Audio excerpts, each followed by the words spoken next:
ഇപ്പൊ 2 ദിവസമായിട്ട് social media മുഴുവൻ വൈറലായിക്കൊണ്ടിരിക്കുന്ന ലോകത്തിലെ ജനങ്ങൾ ഒന്നടങ്കം ഏറ്റെടുത്തിട്ടുള്ള ഒരു വീഡിയോ ആണിട്ടത്.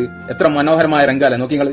ഒരമ്മ ജോലി കഴിഞ്ഞിട്ട് തന്റെ മകന്റെ സ്കൂൾ വിടുന്നതും കാത്തിരുന്നിട്ട് സ്കൂൾ വിട്ടതിന് ശേഷം തന്റെ മകനെയും കൂട്ടിയിട്ട് വീട്ടിലേക്കുള്ള യാത്ര ചെയ്യുന്ന അവസരത്തിൽ ട്രെയിനിൽ നിന്ന് ആരോ പകർത്തിയ ഒരു രംഗാണിട്ടത്. ആ യാത്രയിൽ തന്റെ മകനെ തന്റെ ചാരത്തിരുത്തിട്ട് സുരക്ഷിതമായിട്ട് ഇങ്ങനെ അമ്മ കൈ ഇങ്ങനെ പിടിച്ച് നോക്കിക്കൊണ്ടിരിക്കേന്. ജോലി ഭാരത്താല് ജോലിന്റെ കാഠിന്യം മൂലം അറിയാതൊന്നും മയങ്ങിപ്പോയതാ. ഇത് കണ്ട മകന് ആ അമ്മക്ക് ഉറങ്ങാനുള്ള അവസരം ഒരുക്കി കൊടുക്കുകയാണ്. തന്റെ തല ആ ട്രെയിനിന്റെ കുലുക്കം മൂലം ആ ഇരുമ്പ് കമ്പിക്ക് അടിച്ചിട്ട് ആ ഉറക്കിനെ ബാധിക്കാതിരിക്കാൻ വേണ്ടിട്ട് ആ അമ്മക്ക് സുഖനിദ്രക്കുള്ള അവസരം ഒരുക്കി കൊടുക്കുകയാണ് മകന്. ഈ വീഡിയോ കണ്ടതിനേക്കാളും സങ്കടമായത് ആ വീഡിയോന്റെ കമന്റ് പോയി നോക്കിയപ്പോഴാട്ടോ. ഒരുപാട് ആളുകൾ ആ മകന്റെ സൽപ്രവർത്തി കണ്ടിട്ട് അഭിനന്ദിച്ചിട്ട് ഒരുപാട് ആളുകൾ കമന്റ് ഇട്ടിട്ടുണ്ട്. അതിലുപരി ആ അമ്മനെ അഭിനന്ദിച്ചിട്ടാണ് ആളുകൾ കമന്റ് ഇടുന്നത്. കാരണം ആ അമ്മ അത്രയും കഠിനാധ്വാനം ചെയ്തിട്ട് അങ്ങനെ വളർത്തിയത് കൊണ്ടാണ് ആ മകനും തിരിച്ച് ആ അമ്മയെ നോക്കാൻ കഴിഞ്ഞിട്ടുള്ളതെന്ന് പറഞ്ഞു.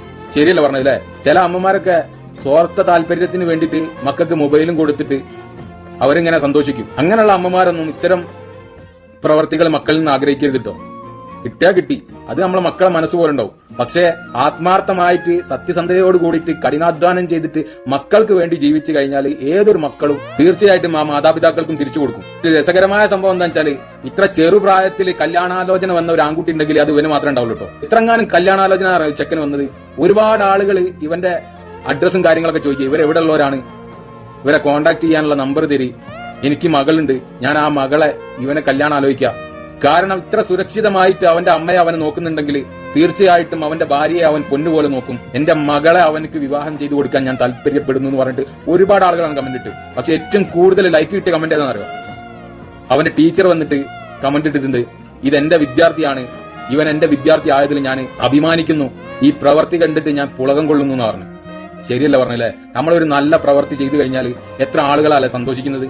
നമ്മളെ കുടുംബക്കാര്, നമ്മളെ വീട്ടുകാര്, സുഹൃത്തുക്കള്, അതുപോലെ തന്നെ നമ്മളെ ടീച്ചർമാര്. ആ കുട്ടി ആ ഒരു പ്രവൃത്തി ചെയ്തതിൽ അമ്മയ്ക്കുള്ളതുപോലെ തന്നെ ആ കുട്ടിയെ പഠിപ്പിക്കുന്ന ടീച്ചർക്കുണ്ടാവും. ടീച്ചർക്കും കൂടി അവകാശപ്പെട്ടതാണ് ആ പ്രവൃത്തി. അതേ സ്ഥാനത്ത് നമ്മളൊരു മോശം പ്രവൃത്തി ചെയ്താലും അല്ലെ എത്ര ആളുകൾ അതുമൂലം സങ്കടപ്പെടുന്നുണ്ടാവും, എത്ര ആൾക്കാർക്ക് അപമാനങ്ങൾ ഉണ്ടാക്കും അല്ലെ? എന്നാലോചിക്കി. പിന്നെ എന്ന് പറഞ്ഞാൽ നമ്മളെ നാട്ടിലുള്ള പോലത്തെ ആൾക്കാർ അവിടെ ഉണ്ട് കേട്ടോ. ഈ വീഡിയോന്റെ അടിയിൽ പോയിട്ടും ബാഡ് കമന്റ് ഇട്ട ആളുകളുണ്ട്. ആ അമ്മയെ വളരെ മോശമായിട്ട് ചിത്രീകരിച്ചുകൊണ്ട് ആ കമന്റ് ഇട്ടിട്ട് പിന്നീട് ആ അമ്മ വളരെ സങ്കടത്തോടു കൂടി വന്നിട്ട് അവരുടെ പ്രൊഫൈലിൽ വന്നിട്ട് അവർ വിശദീകരണം നടത്തിയിട്ടുണ്ട്. എന്താണ് ആ കമന്റ് ഇട്ടത്?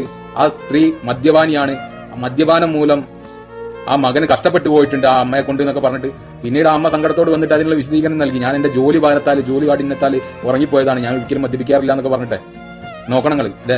അപ്പൊ നമ്മളെ നാട്ടിൽ മാത്രം പ്രശ്നമല്ല, ഏതൊരു നല്ല പ്രവൃത്തി എവിടെ എന്തൊക്കെ ചെയ്താലും അതിന് ബാഡ് കമന്റ്